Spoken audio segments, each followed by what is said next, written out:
Assalamualaikum warahmatullahi wabarakatuh. Teman-teman semua, selamat pagi. Di sini kami dari kelompok 9 akan mempresentasikan materi mengenai pengakuan pendapatan. Kelompok kami terdiri dari 4 orang, yang mana yang pertama saya sendiri, Karina Nurusyifa dengan nomor NPM 2211000107. Kemudian yang kedua ada Alfiah Ainun Mardatilah dengan nomor NPM 2211000109.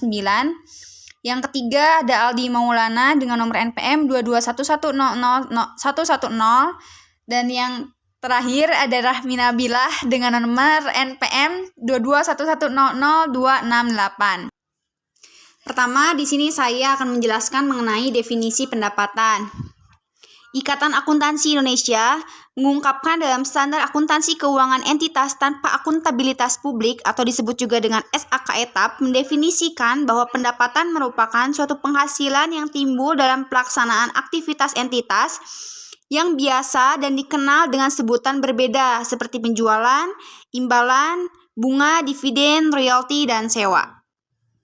Kemudian ada juga definisi pendapatan berdasarkan PSAK nomor 23 yang ada di paragraf 6 menyatakan bahwa pendapatan merupakan arus masuk bruto dari manfaat ekonomi yang timbul dari aktivitas normal perusahaan selama satu periode bila arus masuk tersebut mengakibatkan kenaikan ekuitas yang tidak berasal dari kontribusi penanam modal. Pendapatan itu sendiri timbul dari 3 transaksi dan 3 peristiwa ekonomi. Yang pertama ada penjualan barang, kedua ada penjualan jasa, dan yang ketiga dari adanya bunga, royalti, dan dividen. Di sini yang pertama itu ada penjualan barang. Penjualan barang sendiri itu ada di dalam PSAK yang mana terdapat di dalam paragraf 14 PSAK nomor 23 menyatakan bahwa pendapatan dari penjualan barang diakui jika seluruh kondisi berikut terpenuhi. Kondisi berikut yang terpenuhi itu merupakan suatu syaratnya. Yang pertama, ada entitas telah memindahkan resiko dan manfaat kepemilikan barang secara signifikan kepada pembeli. Yang kedua, entitas tidak lagi melanjutkan pengelolaan yang biasanya terkait dengan kepemilikan atas barang ataupun melakukan pengendalian efektif atas barang yang dijual. Yang ketiga, ada jumlah pendapatan harus diukur secara handal. Keempat, kemungkinan besar manfaat ekonomi yang terkait dengan transaksi tersebut akan mengalir ke entitas. Dan yang terakhir, biaya yang terjadi atau yang akan terjadi sehubungan dengan transaksi penjualan tersebut dapat diukur dengan handa.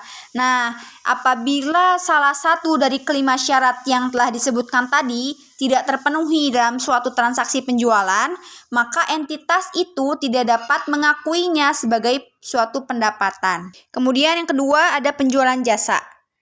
Penjualan jasa sendiri itu terdapat di dalam paragraf 20 PSAK nomor 23 yang mana menyatakan bahwa jika hasil transaksi yang terkait dengan penjualan jasa dapat diestimasi secara handal, maka pendapatan sehubungan dengan transaksi tersebut diakui dengan mengacu pada tingkat penyelesaian dari transaksi pada akhir periode pelaporan.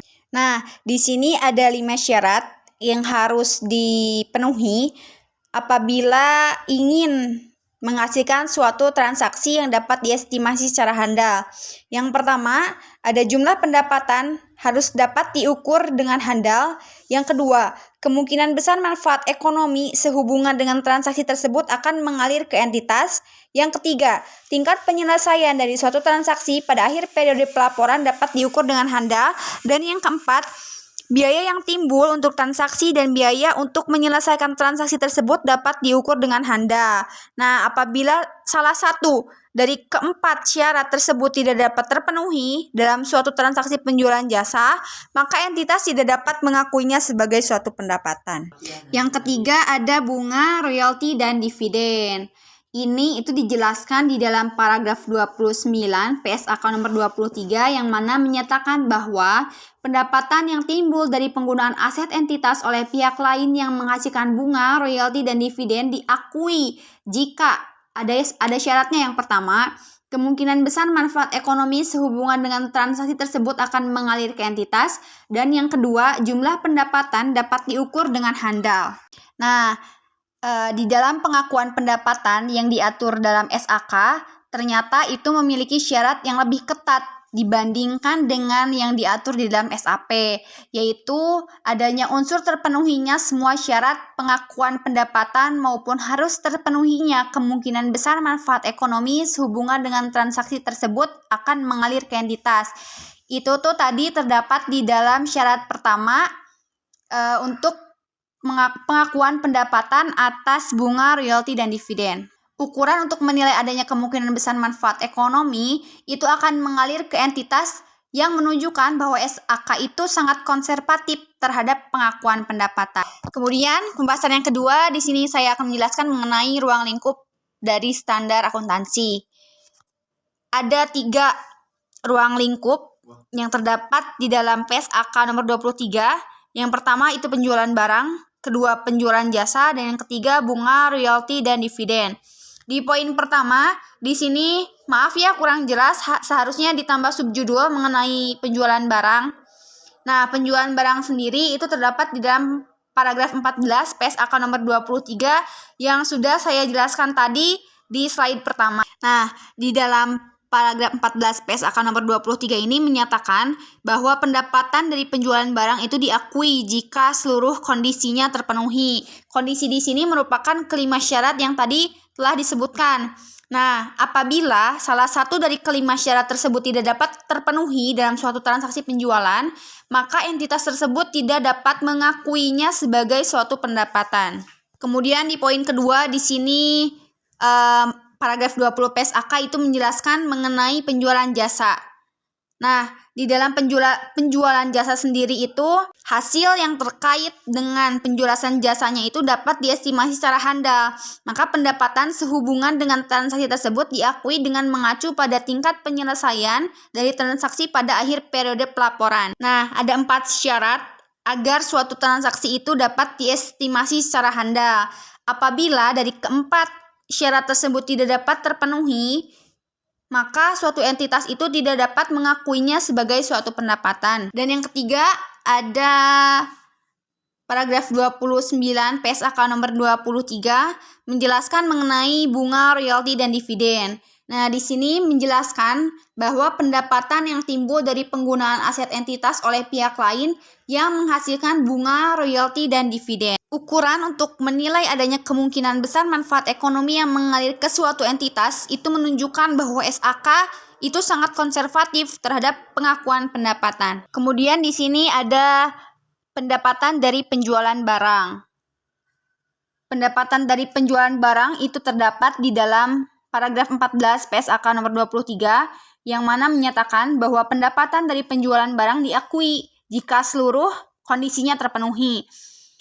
Ada beberapa kondisi, di sini ada 5 kondisi yang menyatakan bahwa suatu transaksi itu akan diakui sebagai pendapatan apabila yang pertama, entitas telah memindahkan resiko dan manfaat kepemilikan barang secara signifikan kepada pembeli. Jadi pada poin ini, suatu perusahaan itu pada saat transaksi penjualan barang, maka suatu kekuasaan kepemilikan barang itu akan secara signifikan akan dialihkan kepada pembeli. Nah, yang kedua di sini ada entitas tidak lagi melanjutkan pengelolaan yang biasanya terkait dengan kepemilikan atas barang ataupun melakukan pengendalian efektif atas barang yang dijual. Jadi di sini maksudnya apabila suatu perusahaan menjual barang kepada konsumen dan barang itu telah diberikan kepada seorang konsumen, maka suatu perusahaan itu tidak lagi mempunyai kekuasaan untuk mengelola barang tersebut karena barang tersebut sudah dipindah tangankan kepada si konsumen. Selanjutnya poin ketiga ada jumlah pendapatan dapat diukur secara handal. Nah, jumlah pendapatan di sini itu adalah hasil dari penjualan barang yang tadi. Hasil dari penjualan barang yang tadi itu berbentuk pendapatan. Nah, jumlah pendapatannya itu harus dapat diukur dan dihitung secara handal. Kemudian poin keempat, ada kemungkinan besar manfaat ekonomi yang terkait dengan transaksi tersebut akan mengalir ke entitas. Manfaat sendiri di sini merupakan suatu bisa dikatakan suatu imbalan ataupun keuntungan mungkin bagi suatu perusahaan. Keuntungan di sini tentunya akan mengalir ke perusahaan yang menjual barang tersebut. Dan poin terakhir di sini, poin kelima, menjelaskan bahwa biaya yang terjadi atau akan terjadi sehubungan dengan transaksi penjualan tersebut dapat diukur dengan handal.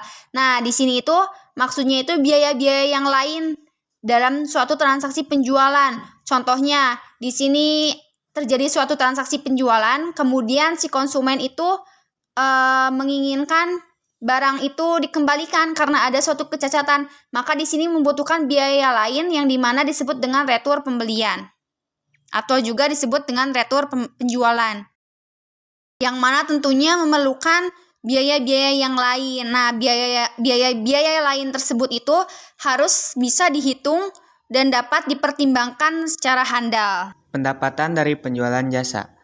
Penjualan jasa biasanya menyangkut pelaksanaan pekerjaan yang telah disepakati secara kontraktual untuk dilaksanakan selama suatu periode waktu.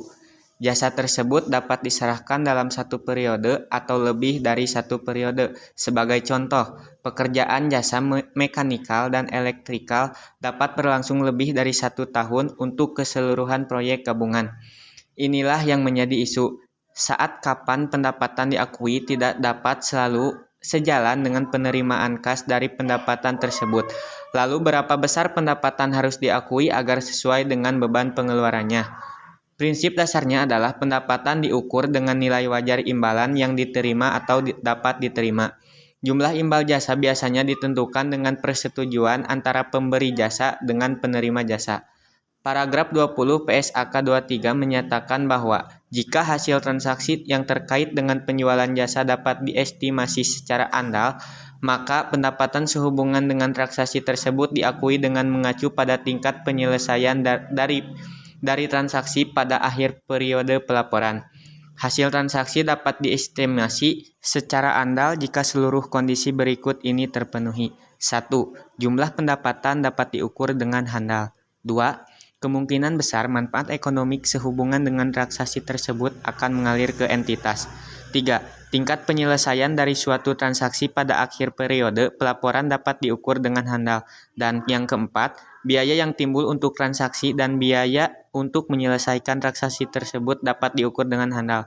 Apabila salah satu dari keempat syarat tersebut tidak terpenuhi dalam suatu transaksi penjualan jasa, maka entitas tidak dapat mengakuinya sebagai suatu pendapatan. Pendapatan dari penggunaan aset entitas oleh pihak lain. Pendapatan diakui dalam periode akuntansi pada saat jasa ditunaikan di mana pengakuan atas dasar ini memberikan informasi yang berguna mengenai tingkat kegiatan jasa dan kinerja entitas dalam suatu periode. Pendapatan yang timbul dari penggunaan aset entitas oleh pihak lain menghasilkan bunga, royalti, dan dividen diakui atas dasar sebagai berikut. 1. Bunga diakui menggunakan metode suku bunga efektif seperti yang tercantum dalam PSAK nomor 55. Jika bunga belum dibayar namun telah diakui sebelum pembelian investasi yang berbunga, maka penerimaan bunga kemudian dialokasikan antara periode sebelum pembelian dan sesudah pembelian, serta hanya bagian setelah pembelian saja yang diakui sebagai pendapatan. 2. Royalti diakui atas dasar akrual sesuai dengan substansi perjanjian yang relevan. Royalti diakui sesuai dengan syarat perjanjian yang relevan dan pendapatan umumnya diakui sesuai dengan dasar tersebut kecuali dengan memperhatikan perjanjian, maka akan lebih sesuai untuk mengakui pendapatan atas dasar sistematik dan rasional yang lain. 3. Dividen diakui jika hak pemegang saham untuk menerima pembayaran ditetapkan. Paragraf 29 PSAK 23 menyatakan bahwa pendapatan yang timbul dari penggunaan aset entitas oleh pihak lain yang menghasilkan bunga, royalti, dan dividen diakui jika: yang pertama, kemungkinan besar manfaat ekonomi sehubungan dengan transaksi tersebut akan mengalir ke entitas.